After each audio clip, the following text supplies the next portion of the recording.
Bonjour à tous. Ce que vous voyez ici, c'est un dossier dans lequel j'emmagasine plein d'idées et je sais que j'ai quelque part commencé à écrire des choses, j'ai écrit des textes et j'ai pu faire ça au milieu de la nuit ou alors avec le travail, j'ai oublié ce que j'avais écrit, sur quel sujet ça portait, mais j'aimerais que mon ordinateur m'aide à me retrouver ce sur quoi j'ai écrit le plus de phrases dans ce dossier. Alors je vous montre la solution et je vais vous l'expliquer. Donc ça, cette commande, ça veut dire va dans ce répertoire. Donc ça, là, c'est le dossier dans lequel vous allez stocker tous vos sujets, vos idées. Donc je vais vous expliquer la commande. On a celle-ci dans un premier temps, je vais vous l'expliquer, la première. Donc du-sh, si vous voulez, si je tapais ça, ça me dirait donne-moi la taille de tous les fichiers qui sont dans le répertoire dans lequel je me trouve et qui finissent par txt. Mais moi, je veux pas qu'il fasse ça, parce que je veux qu'il aille chercher tous les fichiers .txt qui sont partout. Si je fais ça, je vais vous montrer. Clic droit, ouvrir dans un terminal. Si je fais ça, ben, il n'y en a qu'un seul de fichier dans ce dossier-là. Il faut qu'il aille chercher à l'intérieur de tous les fichiers. D'ailleurs, je vais supprimer celui-là. Il faut voir ça comme des briques. Le truc de base, c'est ça. Cette partie.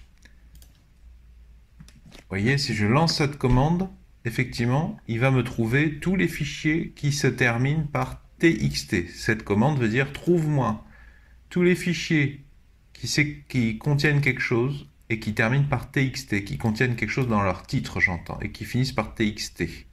Si je mettais une étoile ici, ça voudrait dire les fichiers qui terminent par txt, mais les fichiers aussi qui contiennent juste txt, cet enchaînement de 3 lettres, quelque part dans leur titre, dans le nom du fichier. Et le ename, ça veut dire peu importe la casse, c'est-à-dire que si le fichier s'écrit comme ça, ou comme ça, ou comme ça, il va tous me les donner. Il va faire fi de la casse, majuscule ou minuscule. Donc ensuite, donc ça c'est une partie de ce qui m'intéresse, c'est tous les fichiers txt parce que c'est la donnée de base de ma question, de mon problème, c'est que je sais que j'écris uniquement dans des txt. Généralement qui s'intitule script.txt ou sous-titre brut.txt, mais j'aime ce que vous voyez txt, c'est ça. J'aime cet aspect brut pour écrire sans être pollué, je trouve que c'est bien.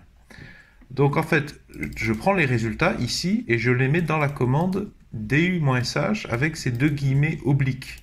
Donc je prends ça et je la mets là-dedans. Voilà, ça me donne déjà une commande un peu plus aboutie. Je la tape.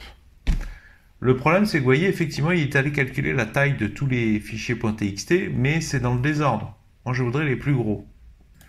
Alors là, j'ai quelque chose que j'ai pas dit, c'est que je cherche les fichiers les plus gros par l'intermédiaire de la fonction du-sh parce que je pars du principe que les fichiers dans lesquels j'ai le plus écrit, ils sont plus lourds parce qu'ils contiennent beaucoup plus d'octets, beaucoup plus de caractères, beaucoup plus de phrases, donc beaucoup plus d'octets sur le taille finale du fichier.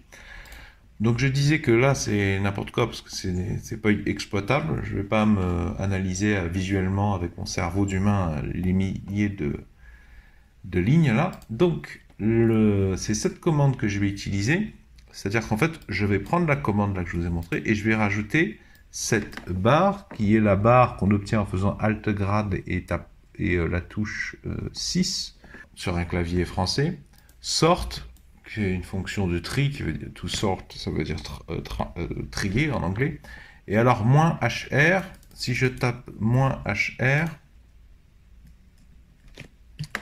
ça va me trier les fichiers, mais par ordre décroissant, pardon. Du plus gros vers les plus petits. Donc, ce qu'il faut faire, c'est supprimer le R de reverse, c'est-à-dire juste le H. Hop, je vous montre ce que ça donne. Voilà, donc là, ça a interverti l'ordre des résultats. Ça m'a mis les plus gros fichiers .txt en dernier, mais là, je les vois bien. Donc ça me permet de me rappeler qu'effectivement j'ai écrit un texte sur le suicide. Pourquoi le suicide?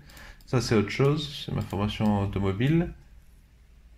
Encore un texte sur le suicide, un texte sur beaucoup d'informations sur le hacking de YouTube, hacking social, un truc.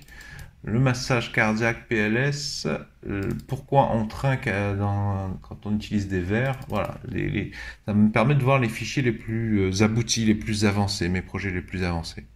Alors une dernière chose, je vais mettre en plein écran le résultat de cette commande. Vous faites flèche vers le haut, vous faites un chevron. Vous pouvez le demander à l'enregistrer comme ça. Hop. J'ai des résultats, des messages d'erreur. Tiens. Alors oui, le problème c'est que en fait ces messages d'erreur, c'est parce qu'il y a certains dossiers qui contiennent des espaces et le terminal ne gère pas bien les espaces. Donc je vous montre le résultat totaux. Voilà.